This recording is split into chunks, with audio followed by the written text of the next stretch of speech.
All right, welcome back to Beyond the Athlete. We are now on episode 11 with this special guest this week, Zafit Olea on the cross country and track and field team. Zafit, can you introduce yourself? Sure, yeah. I'm Zafit Olea. I do cross country and track, English major, psychology minor, 19, even though the mustache says otherwise. Yeah, that's pretty much it. So, being a member of both the track and field team and the cross country team, is that sort of double the responsibility? Do you have even more stuff going on than the average student athlete? It's just double the pain. Like, there's no breaks. I mean, I'll say like I'm pretty much fit like permanently at this point. Like as much like I just have to stick with it. I'm never gonna not be fit. It's tough. Like I definitely wish we had a break. I don't. I technically have a break over Christmas break and summer, but at the same time I don't because I still have to be like working out. Like even over Christmas break, my coach gave me workouts and I actually have to do them. So I was probably the only one on the team that did them, but that's just how it goes.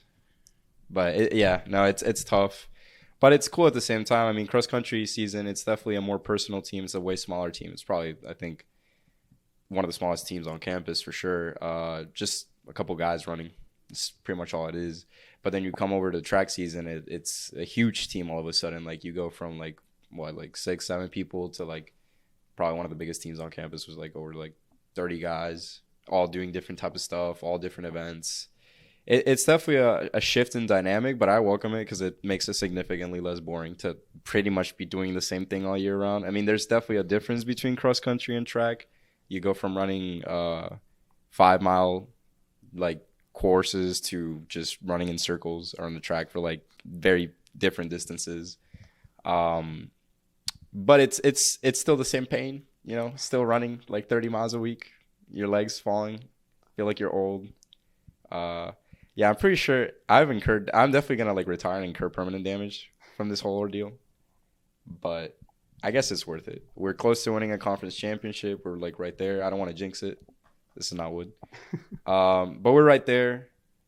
And in cross country season, we're rebuilding. We're part of the rebuild. I'm part of I don't want to dub myself the fastest runner or anything like that, of course, but definitely one of the forefront runners in the distance team. So it's cool to be part of a rebuild, and it's cool to possibly be part of a championship. So yeah, you mentioned the differences. First of all, what events do you compete in for track and field? And then also, can you talk about those differences? So, I mean, the big difference obviously between cross country and track is cross country is just one event, and it's the 5-mile. It's just a 5-mile course. It's not even an event. It's like an actual race. It's a 5-mile. They differ a lot. Like I've gone to a lot of different courses, and like some of them, there's sometimes it's rain and there's like mud puddles. Like I've seen competitors fall and like on their ass and like just their underwear. I can't even imagine running like that because their underwear is like soaked. Like you're running 5 miles and like soaked underwear. And some other races are like 80 degrees and like it's just like feels like a desert and it's just all flat. And then some courses are like throughout the forest and there's hills and like horrible hills. Like I'm talking about like hills that like it's hard to walk like up and then you have to run up them. So that's cross country. And then track, so far I've done the 800, the 15 and the 5K, but I'm going to be doing the steeplechase in 2 weeks. And then conference, I'm also going to be probably doing the 10K, sadly. Just to like get all those points for the team. So what's your favorite place that you've run so far for Marymount? My favorite place has been, we had this crazy event or crazy race. It's called Paul Short. It's in a D1 school. I forget the name. And that's actually really frustrating because it's like I'm sure the viewer can just look up Paul Short. It's like one of the biggest cross country races in the like planet pretty much. In college, obviously. It was a really fun event because it was a D1, like proper, not D1, like you go to a D1 school and it's like, oh, there's a few D1 teams. This was like a proper major D1 event. I do not know how my coach like put us in there, but he got us the spot and there was like Duke, Yale, Princeton, like these actual Ivy League D1 schools, which was insane. And this event was so big that they separated the races into like three 300 people races. It was I think gold, silver, and bronze. They separated. Obviously, our team was in bronze. It is. Hey, What it you were is. there. I was there though. But it was crazy. Like it was 300 people races. Like that's just insane to me. And that's just for the men. Like the women also had 300 people races. The reason I like that, weather was nice. The course itself, like it's pretty much the cross country runner's dream course. Just a lot of slight uphills and then a downhill, straights, a few little turns here and there. But that course, like I have my PR in that course. I ran 5 miles in 32 minutes and 20 seconds, which for me at that time, like that, I look at that time, I'm like, well, that's my PR, but I know, like, if I ran that now, I'm getting sub 30, like, easily. But during that time, like, it was my first year, I had a really rough time, like, getting going. It was my first year, like, I'm a complete walk-on on this team, so it was my first year, like, doing anything at all, like, any sports, seriously. I did basketball in high school, but obviously in Colombia, that the basketball level is significantly lower here. I know I could never make it on this team. But I got off. What was I saying? I got off track. This is what happens when I go off track. That's fine. We can shift a little bit slightly to what actually drew you into cross country and your interest. Oh yeah, in I was that. talking about being a walk on. That's what it was. Yeah, you're right. Yeah. So I was a complete walk on, and that first year, like it was. I need to wrap this around back to the differences between the sports, but walk on, zero experience. My first year was just getting used to the athlete lifestyle. Like I was running some pretty slow times. I wasn't taken as a serious competitor either or as a serious athlete, but it was just me getting used to the athlete lifestyle, you know, waking up at 6 a.m. Love that. As a night owl too, because I would, like before I became an athlete, sleep like 2 a.m. But getting used to that, getting it going. My second year I came in here seriously. I wanted to take it seriously, and like my times dropped. Like I went from at the beginning of my second season of cross country being the slowest on the team to now being the fastest. I'd enter the fastest. But yeah, so that was crazy, and that Paul Short was the race that showed me that I can take myself as a serious competitor, and like even though I was a walk on, I am an athlete. Like I fully deserve to be called an athlete, to call myself an athlete because of the effort I put in, the results that I started to get, and that coming over to the track season has only continued. Track season's definitely different because you're not the main focus of the team at all. Distance, as you would assume, is not the main like events in track. I went from like being, you know, my head coach and my actual distance coach. You know, obviously I had the spotlight all the time, especially when I started like PRing by like minutes, which is insane to say, like PRing by minutes in anything. Then I got the spotlight, but then coming into track, it's just like it's a way bigger team, way different dynamic. Like it's more individual, like where you need to know what you're doing. Like your coach is not going to be there to hold your hand. You need to like be showing up to the practice and stuff like that. It's just a bigger team, bigger community, a lot, like a more wide range cast of characters. I will say, like for distance, for example, only weird people do distance. I'm not even gonna front. I mean, I'm not that weird. I like to think I'm not, but there's definitely some weird characters in the distance team. The track team is more balanced. Like there's just a wide range of personalities. You have the loudmouth, the joker, you know, that one guy that never says a single word, but like fist bumps you after a race, like those types of guys. It's definitely a very different dynamic because you're also training for like a lot of different things. Like you're, you know, training for distance. Like there's a huge difference between training for like a 15 and a 10K, obviously, but it's more fun, I will say, than cross country because you get to go fast. Like I actually get to feel fast sometimes, and sometimes I get humbled really quickly by the sprinters. But you know, they can't meet me in the 8. So I feel like sometimes you do need that little humbling though. Oh yeah, for sure. I mean, that's the cool thing with the track team. Like, we all respect each other, except the distance team because nobody respects us. But we all respect each other because we know, like, if we were to do each other's events, like, we'd get absolutely destroyed. Like, that's the thing. Like, distance, it doesn't sound easy. It's even, like, harder than you think it is. Like, those events, it's not even just, like, being able to finish. It's, like, actually, like, maintaining a fast speed throughout such a long time. Like, it's horrible, but... Yeah, I can only imagine. And even that I don't want to do. What's your running look like, Jack? My running? Yeah. Oh, it's not pretty. No? I would not make it on the Marymount cross country team. I can tell you that much. Fair enough. So do you remember when you made the decision that you sat down with yourself and decided, I'm going to be a part of the cross country and track and field team? So that's the funny thing. I never expected to even be part of like an athletic team in college. Like I came in here just, that college lifestyle. But I went to a like club fair they had once here at the beginning of the my freshman semester. I need to stop saying season. That's just like that's how you immediately know someone's an athlete if they say season instead of semester. Yeah. The beginning of my freshman semester, I went to like a club fair, and at the very back corner, there was this dinky table with this big man. Like I'm talking like this 6'5" guy. I'm like, what is this? This guy doesn't look like a student. He looks like a 34-year-old, like I don't know, like bodybuilder. I'm like, what? So I walk in, and I'm like, I wonder if this is like a bodybuilding club, something like that. He talks to me. He's like, oh, you look like you run. I'm like, huh? Just because I'm skinny? Or, I mean, I guess.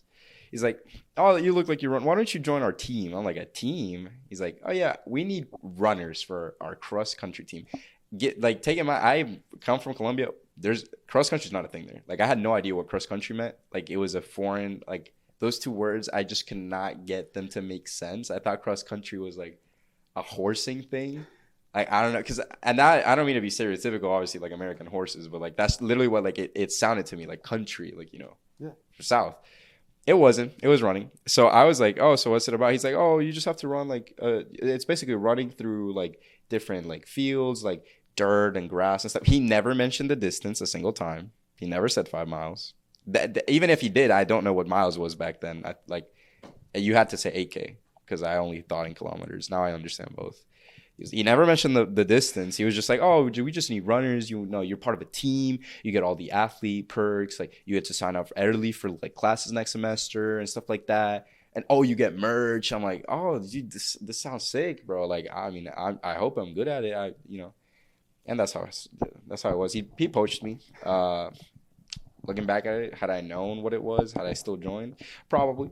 It was an opportunity. Like, even though it's a hard sport, like, it was still being part of the team. And like, I love that. I love being part of a team. I love being like, it brings me a lot of discipline too. Like, obviously waking up at those hours and like training, and I feel physically like great. So I think I still would have joined. But yeah, that's how it happened. Like, a club fair, I just poached. He's like, you look like you can run.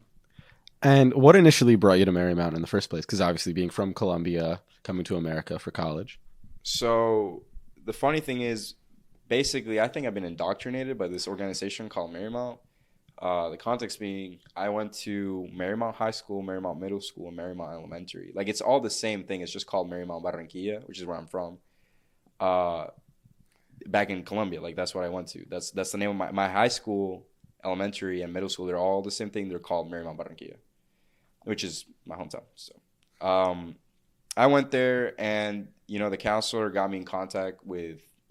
This wasn't the only Marymount University I was looking, because there's another one, I think, in Florida called Marymount Loyola, and I think a third one in Washington State. I think there's also one in California.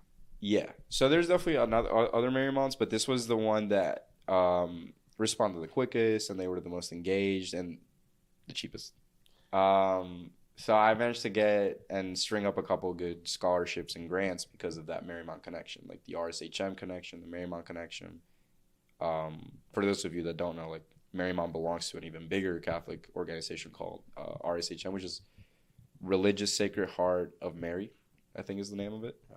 And all these organizations, like, they gave me grants and scholarships because of belonging to the same, like, Catholic ministry, I guess. So I got some pretty good scholarships from that, and I was able to come here. And this was just the cheapest option. I'm not gonna lie. I got to talk to some pretty cool people that aren't here anymore, that convinced me to come here, like some international workers from the international offices. And I ended up coming here. So I don't regret my decision. It's a pretty cool university. But it wasn't the university itself. It was more like just the situation presented itself, where, like, if I were to make the big jump to come to a whole different country, this was the one that would allow it the easiest, I guess, because of economic factors. Of course. And at Marymount, you are a major in English and a minor in psychology, like you mentioned earlier. What led into that decision? So I know English is the talk of the town right now, but we won't get into that. I'm pretty sure everybody's tired of hearing from that. So I originally came here as a psychology major, because I just love psychology. Like, I'm fascinated with the way. Okay, this is gonna sound super weird, but whatever. I'm fascinated with the way the brain works. Like, it's just really, really interesting to me. Like, I remember as a kid. Do not ask me the name of the movie, but there was this movie that was like about this plot where, like, this guy unlocks like 80% of his brain, because like you know how we as humans only use like certain percent. And he like unlocks like the whole. No, he's progressively unlocking his brain, and he gets like superpowers and stuff like that. From like he can fly and he can like control people, and then when he unlocks like 100%, he ends up dying. Oh, spoiler, my bad. But he ends up unlocking the full power and he dies because like he can't, like his body can't handle his brain usage at 100%. I do not know the name of this film, so I wish I could recommend it.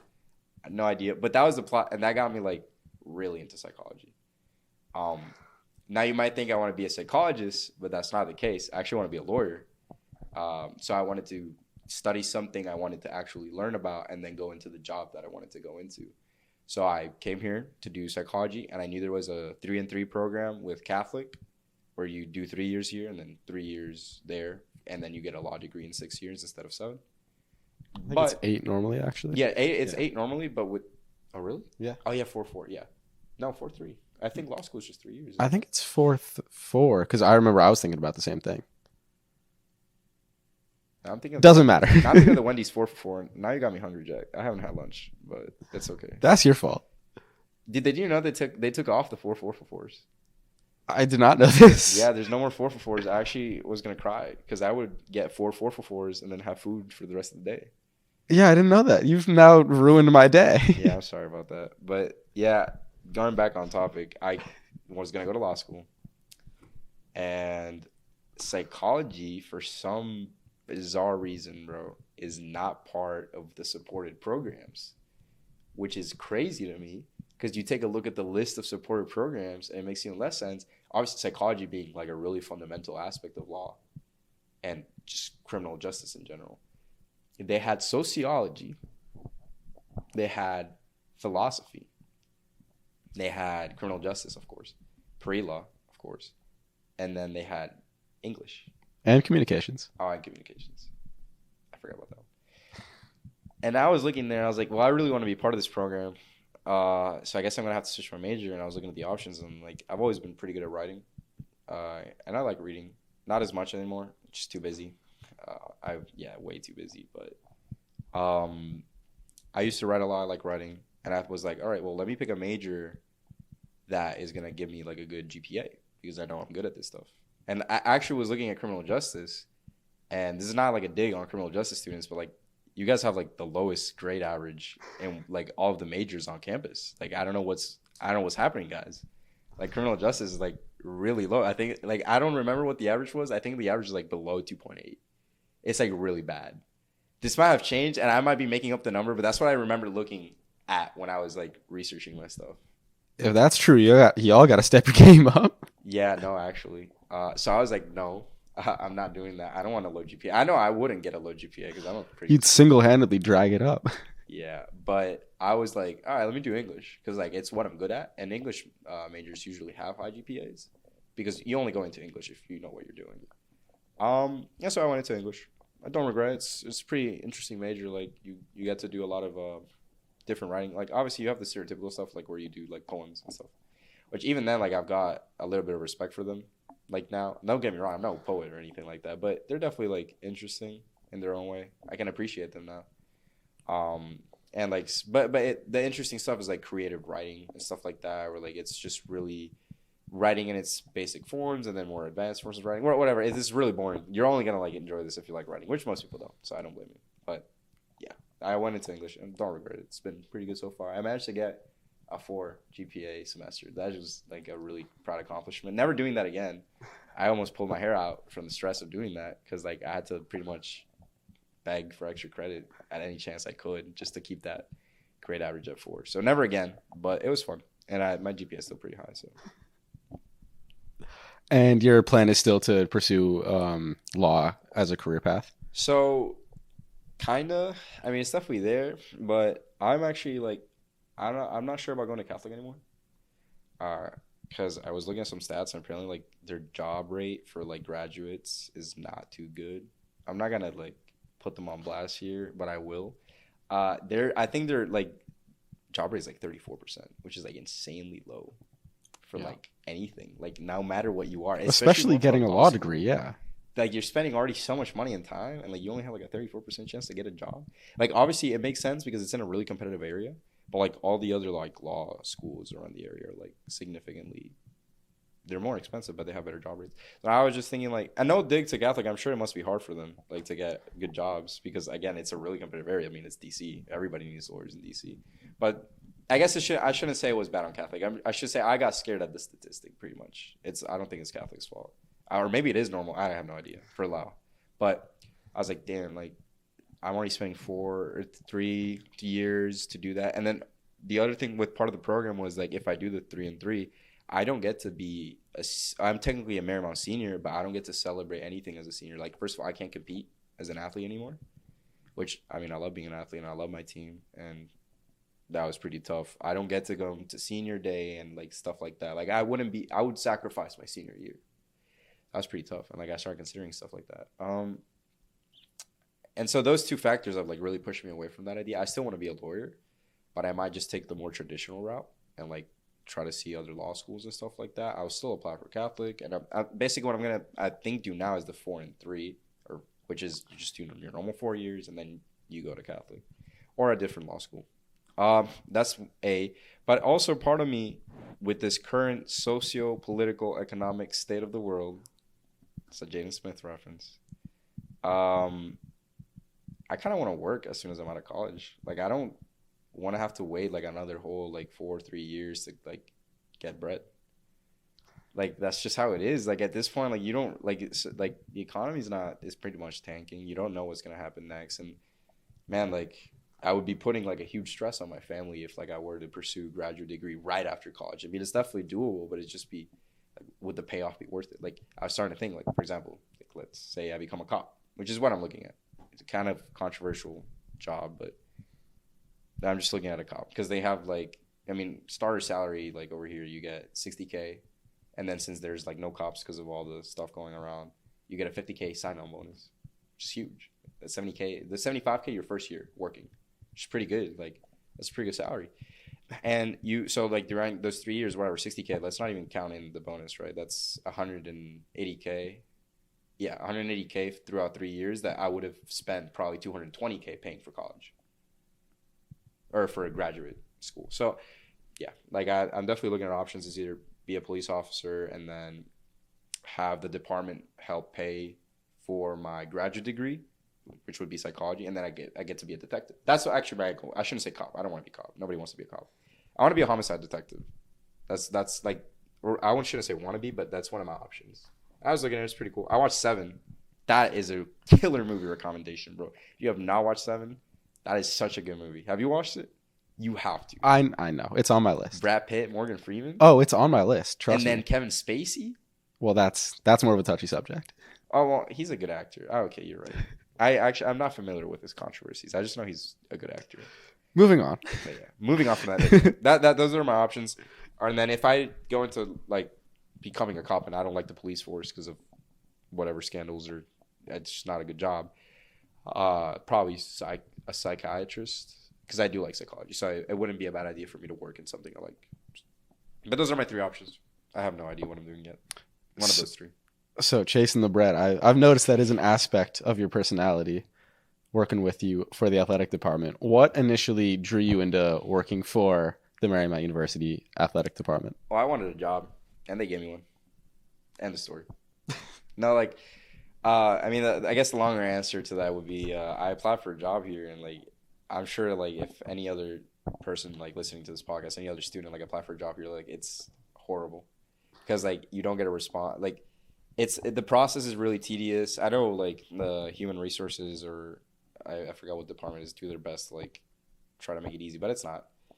And it takes forever to get a response. So I just applied to all the jobs that I thought were not hard because like I was not gonna do a minimum wage job that requires like insane work effort like a secretary. Like I'm not doing a secretary for like minimum wage. That's crazy. Who's gonna do that? I'm not doing that for minimum wage, bro. Especially under at that time it was under minimum wage because like they still hadn't updated the system, right? So I ended up applying to I wouldn't say easy jobs, so jobs that definitely like I would do for minimum wage, and this was one of them. Funny enough, I applied, I gave up because nobody answered back, And then I was looking at getting a job in campus ministry, which was a hard one because it was like an actual like office job, which was like, I need money, man, so whatever. But then 3 months after I applied, they responded, and I was like, well, see ya, campus ministry. I'm taking this job because it's way easier. Oh, I shouldn't say easier, more manageable. There you go. But yeah, that's why I ended up working for the athletics department. And can you talk a little bit about what you do for the athletic department? I do a little bit of everything. Some of the volleyball players might know me as the stat caller, but now I'm switching. No longer stat calling. That thing is so boring and tedious. I'm trying to be a commentator. If you tuned into the game against the Yellow Jackets, you might have heard my voice commentating that game. It's a pretty good game, even though we lost. But I commentated pretty well. So, yeah, I commentate now. I do stat calling, and then in my yay days, when I first started, I was a ball runner. You have to start as a ball runner. It's a rite of passage. You get better jobs as you work more. But I started as a ball runner. everybody starts as a ball runner. It's horrible, actually. Yes. But yeah, I do stat calling and commentating. Those are my two main functions.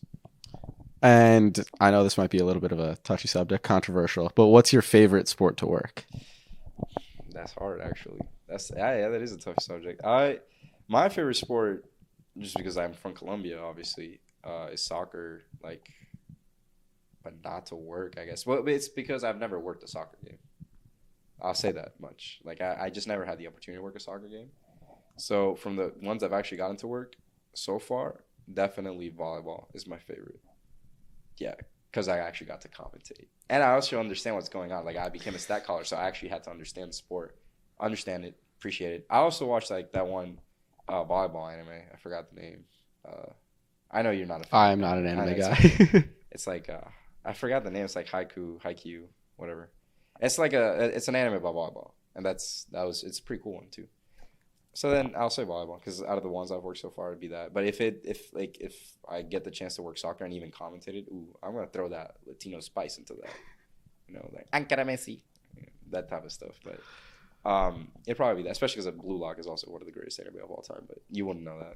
It's okay. So I'm getting a sense here that you're an anime fan. I was definitely a more big anime fan earlier on.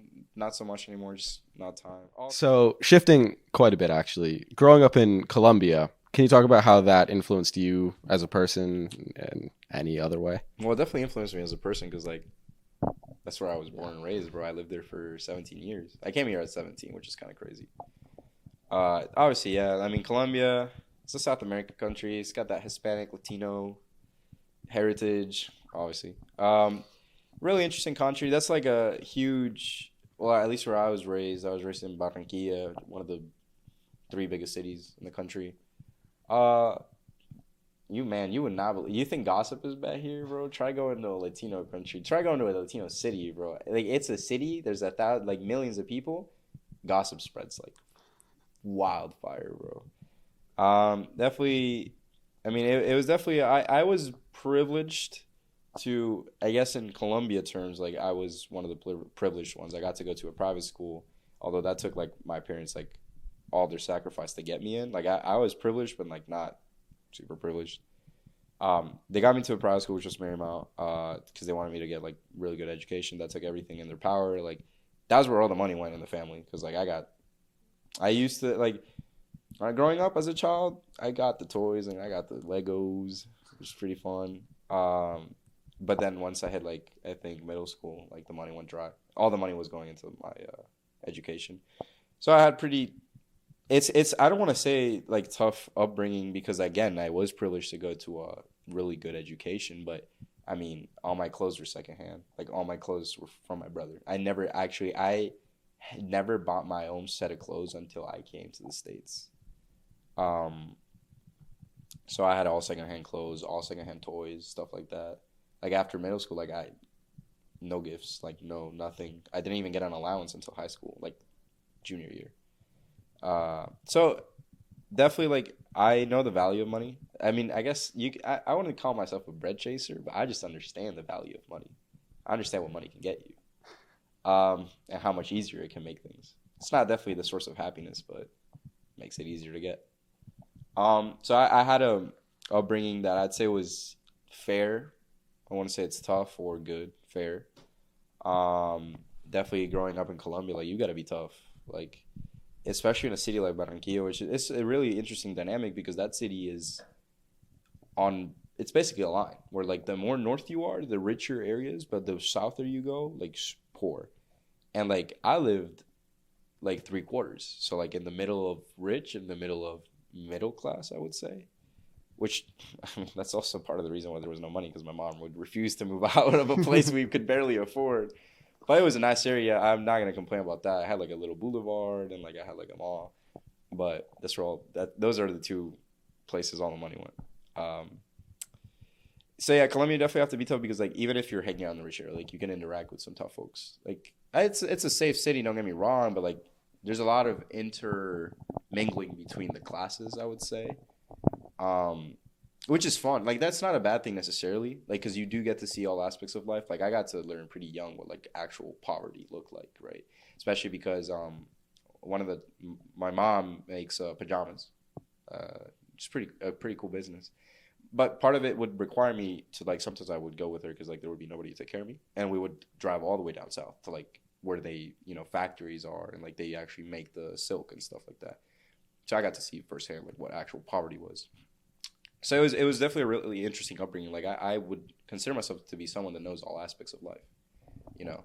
And it's really interesting because it gives you a way bigger appreciation for what you have, and it also gives you a drive to never want to end up there. Like not in a disrespectful way, but you want to put your family in a position where like you're never close to that point. So it was a really interesting upbringing. I got like in a city like that and in Colombia, like you just get to meet all kinds of people. And when I say all kinds of people, I don't mean race. I mean obviously that too, but I mean like class. Like I mean like actual like life.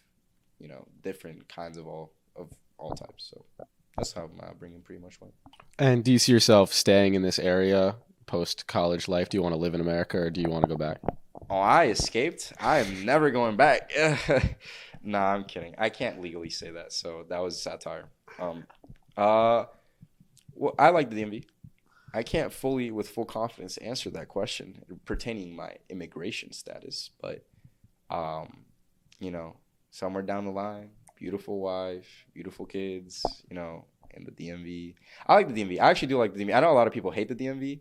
I actually shouldn't say I like the DMV. I say I like the DV because Maryland.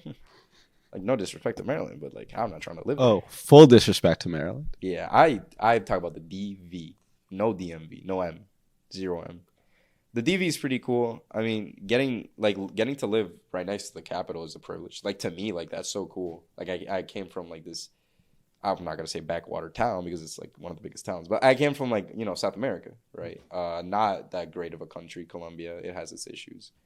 And getting to like literally be 20 minutes from like the capital and stuff like that is pretty cool. Like Yeah. I never thought I would even get to see DC. Like I would watch like House of Cards back home. And be like, damn, that's pretty cool, the capital. And then I'm here. Like it's crazy. But and then Virginia's beautiful. Like for example, I would love to live in Rosslyn. Like Rosslyn is a beautiful, beautiful area. Getting like a studio apartment there would be awesome after I graduate, but probably not because it's too expensive. If I graduate and I end up like going the work route, legally, like this is legally working. I just want to clear that out. I get a 1-year work visa after I graduate. So, getting to like work here in Virginia and then getting a studio apartment like Courthouse, I think would be pretty cool because that's an affordable area close to Rosslyn. But no, yeah, I really like Virginia, like this area. I would not live in the like outback, countryside. I know a lot of Americans live for that dream, but I like my city. I've always lived in a city, always lived in apartments, never lived in a house. So I like my city areas, and this area is beautiful. Like it really is. Like I know maybe some students don't appreciate it as much, but it's beautiful. Like it's a really beautiful city. It's a real beautiful area. There's everything to do here. Like there's no way of getting bored here. Like there's always something to do as long as you have a car. If you don't have a car, you're screwed. But no, yeah, I like the area. I could see myself definitely like working around here, either DC. But like if I work in DC, I'm not living there. Hell no. Sorry, I shouldn't cuss. My bad. I'm trying to cut back on cussing because it's Lent. So, yeah, no, I can definitely see a future here. Giving up cursing for Lent. That's not even what I'm giving up. I'm just trying to. But what I actually gave up was dessert. Dessert? Yeah, it's been hard. Which one do you think would be more difficult for you? Probably dessert. Dessert, yeah, because you can just stop cussing. Like you'll have a slip up every now and then, but it's impossible to have a slip up. Like you can't accidentally eat cake. That's something you actively do. So like, I can't cut myself some slack. I would probably cut myself some slack if I cussed because like it would be completely involuntarily. But I haven't had. I mean, you can have dessert on Sundays, but like every time it's a Sunday, I don't end up having dessert because I forget that I can have dessert. So then it's just like whatever. But yeah. What are some of the things you like doing most outside of work and school and athletics, which I know takes up a lot of time? It definitely does. I have a lot of hobbies. I do play video games. I dabble. I mean, I shouldn't say dabble because I actually own like an actual full like computer, but I used to play a lot more. Like nowadays, I'm lucky to play like 4 hours a week of video games, which I know sounds like a lot, but like I used to be completely addicted. But I mean, everybody got addicted to video games over COVID. I feel like I would play during COVID. Like, well, my class was online, so like I would play during class, and like I think I would play like 14 hours a day, like some crazy number like that, like which is crazy. Like 14 hours a day is insane. Like I would. Anyways, What was your go-to game during that time? unfortunately, and I'm sorry to say this, and please nobody judge me, but a friend got me into it, and he was addicted to it, so I was forced to play. It wasn't the only game I played. I think you know what I'm gonna say. I'm worried. It's not Fortnite. No, I wasn't going to guess that. I play League of Legends, but I don't play anymore. I'm fully retired. That game is not on my computer. Retired.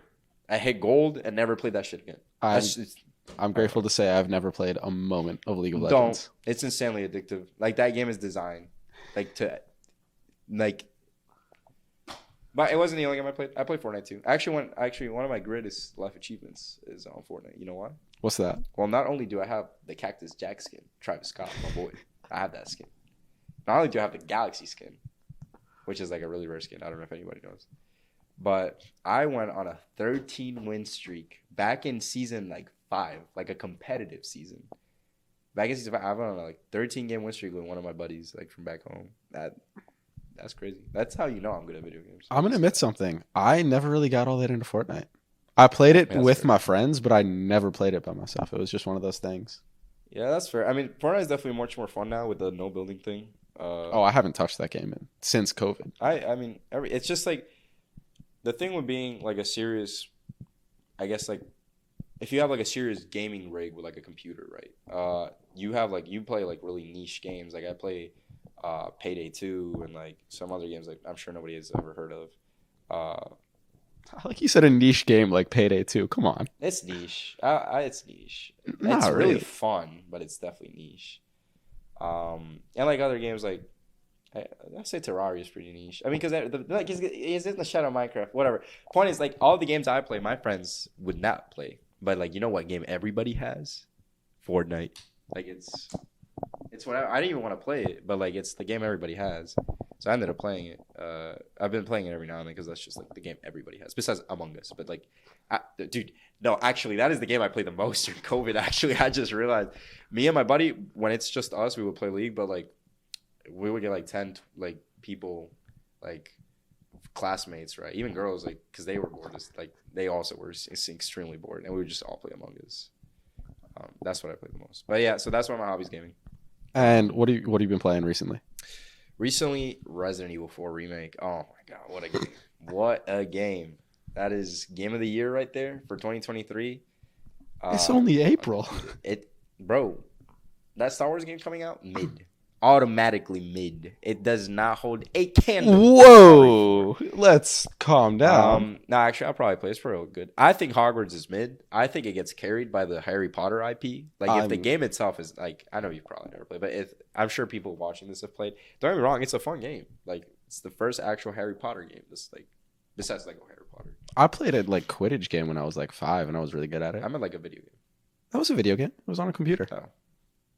I mean, if I played it now, it would probably suck. But I don't know. Yeah, like, it's a good game. It's just really bare bones. Like if you take away the Harry Potter IP, like it loses its whole identity. Like it's no longer fun. Like you get somebody who doesn't like Harry Potter to play that game, and they'll tell you it's not that good of a game. Like it's fun, but it's not that good of a game. It gets carried by the fact that it's a Harry Potter game. Yeah, I'm not a Harry Potter guy. And I watched all of the movies, and I think, I mean, it's good. I mean, Harry Potter's good. I'm sorry for all the hardcore Harry Potter fans because those exist for some reason.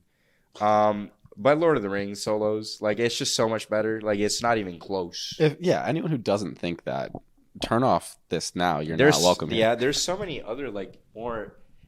There's so many other better franchises than Harry Potter. Like Star Wars, Yeah. definitely not Star Trek. I've never even touched Star Trek. Never will. Sorry, you Trekkies. I don't know what the symbol is. Whatever.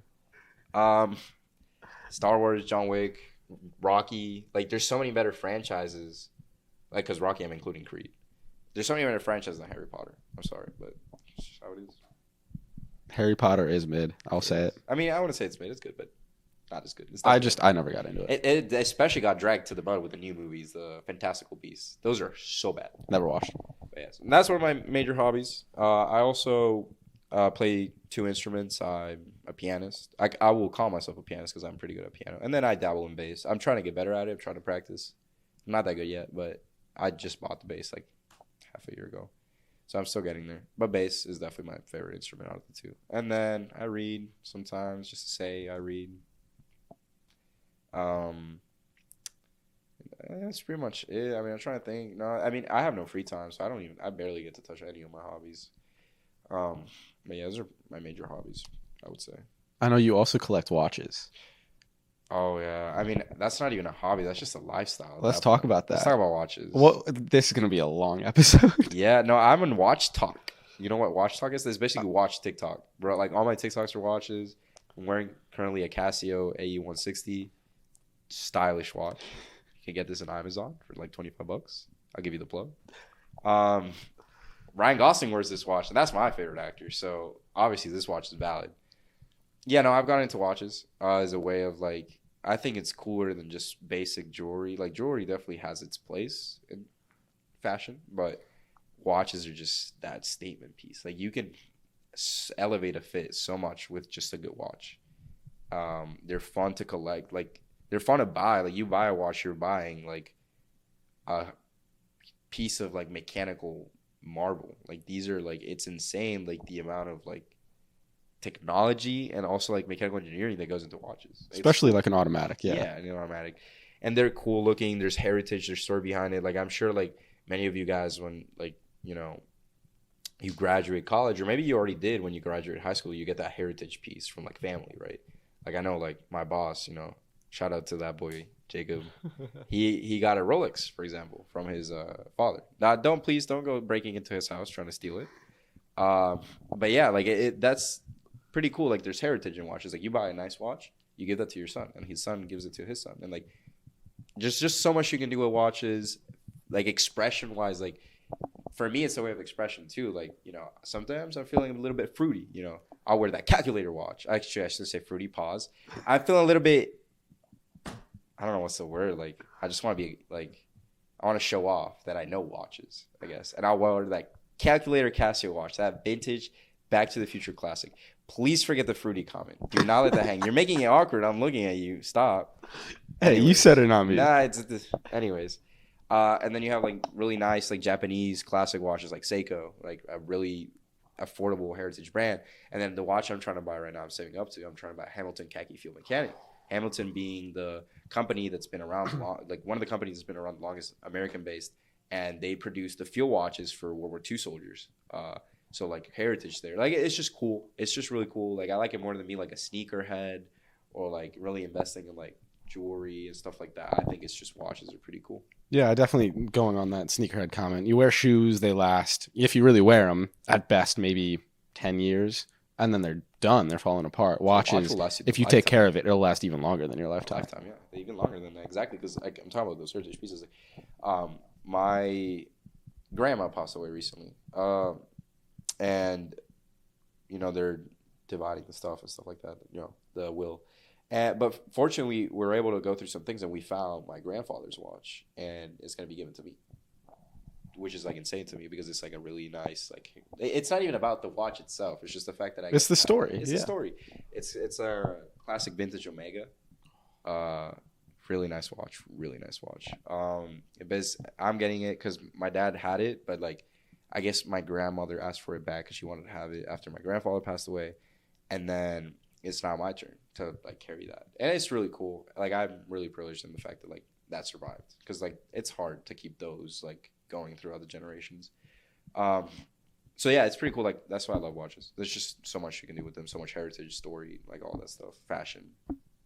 So you mentioned Hamilton Khaki Field. That's where you're eyeing up now. Is that like? Well, I guess everyone who collects watches It's definitely knows gonna know what you that don't watch have a is. ceiling. You don't. Once you hit that dream goal, it's on to the next one. It's. I mean, But what is? my dream goal? Are you gonna ask what my Yeah, I'm dream gonna ask watch what you're. is? Yeah. What do you think when you get that one? You're done. Which never happens, by the way. Don't get into watches. Trust me, it's a bad financial decision. Yeah, that's a really hard question, bro. But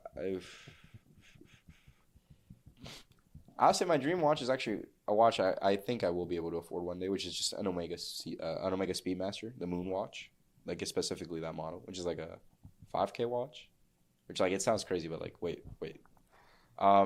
Then the next step up after that, like if I'm like insanely rich or whatever, I'll buy like a Rolex, like either the Rolex Starbucks, I think you know which one that one is, Yeah. or a Rolex Coca-Cola.